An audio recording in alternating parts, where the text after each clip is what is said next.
Back at it again, and we've got to talk about Democrat policies. Yeah, once again, it just never fails. I don't see why people continue to vote for these folks, because every time and every place that they have voted for this stuff, it's just not turned out well. Like, share, comment, and hit that subscribe button if you are new. And let's dive in. D.C. Mayor Muriel Bowser declared a public emergency on what she is calling out-of-control juvenile crime in her city. Could Mayor Scott make a similar declaration here in Baltimore? Fox 45's Maxine Stryker looks into how Baltimore's crime compares to D.C. and how one expert thinks Mayor Scott will respond. In the nation's capital, violent crime is spiking among young people. Young people need to have consequences and boundaries. And the mayor is taking action. When young people are involved in violent crime, when they're 12, 13, 14, that means that those children need serious intervention. D.C. Mayor Muriel Bowser declared a public emergency order Monday in hopes of addressing youth crime. The mayor calling it an imminent threat to the health, safety, and welfare of residents. In Washington, D.C., in the first 9 months of 2023, there were 458 juvenile arrests for robbery, carjacking, homicide, and assault with a deadly weapon. A 10%. Juveniles. These are kids doing all of this stuff. That is absolutely sad, man. Absolutely sad stuff. And assault with a deadly weapon, a 10% increase from the year before. The mayor is calling on the Department of Youth Rehabilitation Services to increase capacity for youth in their custody and for real-time monitoring of GPS devices upon their release. She's advocating strongly for tougher consequences and pushing back against the lenient laws. We believe that more kids, as you've heard me say many times, if they've been, arrested for robbery after robbery, shouldn't be in a group home, in my opinion. They should be in a secure, detained space. Meanwhile, see, and there you go. There's the problem. See how she tried to make it sound all nice and cuddly? Detained in a secure space. You mean locked up? Lock them up. Just say what it is.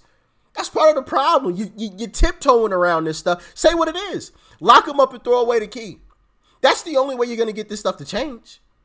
That is it. That is the only way.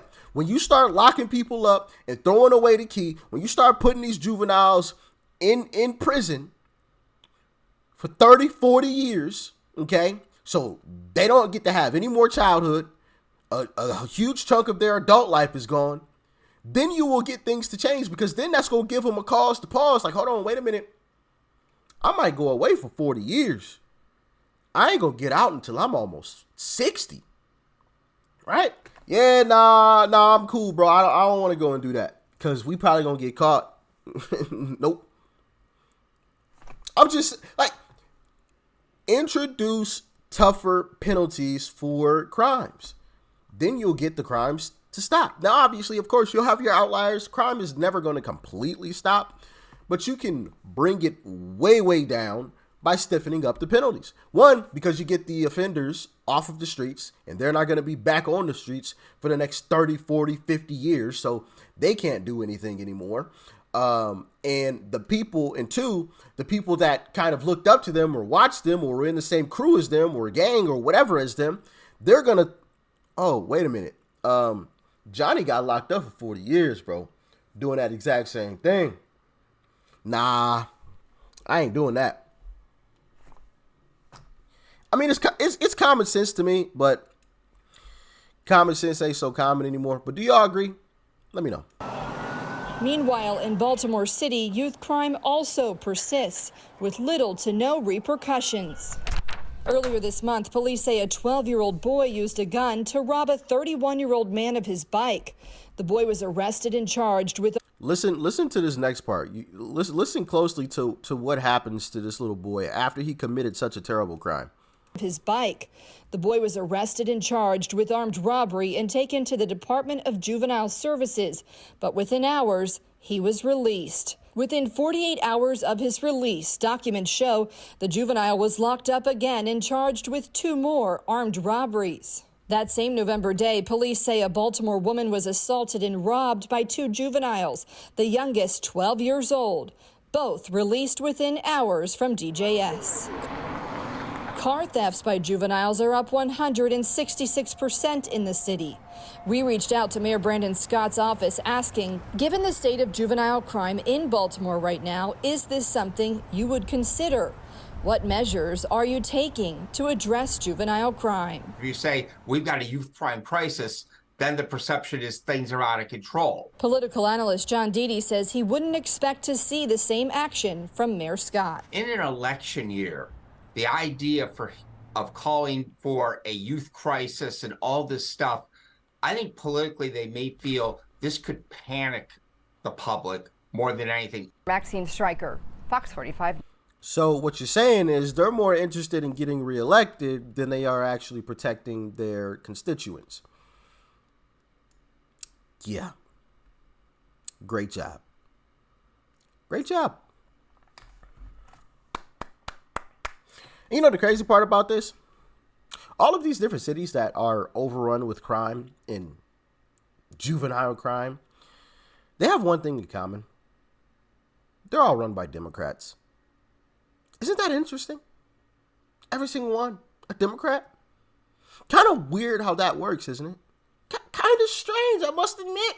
It's a little strange. At least as far as I'm aware, I don't know of any Republican-run big cities that are overrun with crime and juvenile crime in particular. Maybe I missed something, but as far as I know, it's all Democrats. Interesting. Very, very interesting. But, you know, also this level of stuff has its consequences. Check it out. Fox Time continuing our city under siege coverage. Businesses now leaving the district. Crime appearing to be the major factor. Jacqueline Matter joining us live with more details and what is happening in our streets. Well, Jim and Sharon, in the past 24 hours, we have told you about a restaurant and a bakery that are closing up shops because of the increase in cost and crime. Now, one of D.C.'s oldest hotels says it's closing next month, but would not say why exactly. Many, though, believe it's because the city is changing for the worse. Cost and crime, once again, the reasons why businesses are closing in the nation's capital. The seafood restaurant Brine telling Fox 5 it'll close both of its locations this weekend. And for its H Street storefront, they say a spike in crime over the past few years played a part in that decision. The restaurant I'm looking at right now had 4 shootings there 4 weeks ago. 3 months before that, a gentleman was shot 5 times, 4 doors down.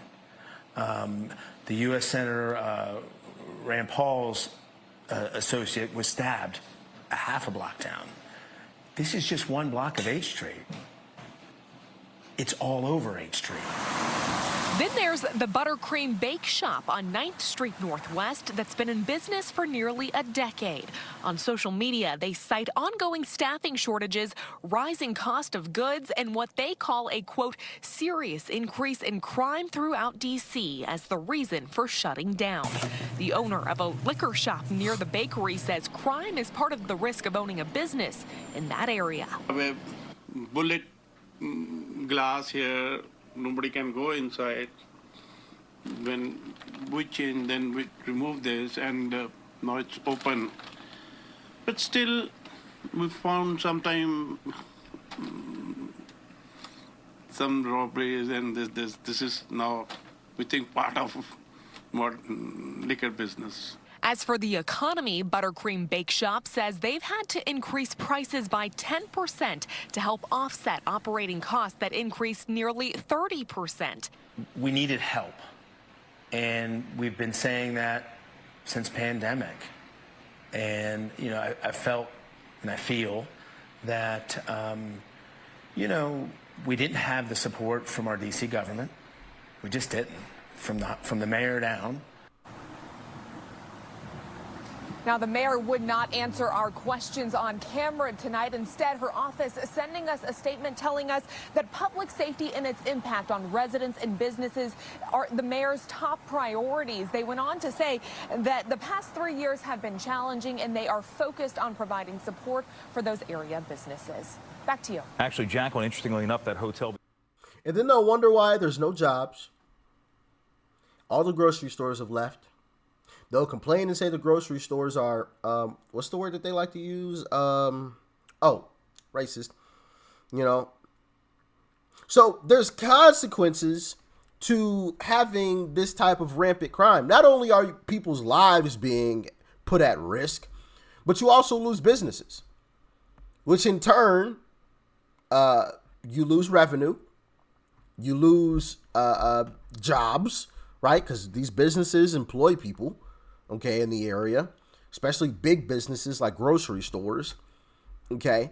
And, you know, the people who live in these areas who depend upon these businesses to get, you know, the goods and services that they need no longer have it anymore. But hey, who am I? You know, I'm just a guy that makes videos on YouTube. Don't mind me. Don't mind me. You know, I'll just sit back and enjoy the show, I guess. I guess all of this makes I guess all of this is good for me, you know. Get to make some videos on it, get to talk about it, right? But it is sad though. It really is. You know, and all of this could be solved if people just stop, if some people stop voting for one party only. In my humble opinion. If you didn't vote for one party only, in my humble opinion, you wouldn't have these issues. The Democrat Party knows that a lot of people of color won't vote Republican. I mean, that's starting to change majorly. But for many, many years, they knew that was the case. So they didn't really have to try. They could do whatever they wanted to. Oh, well, they're not going to go vote for those guys over there, you know.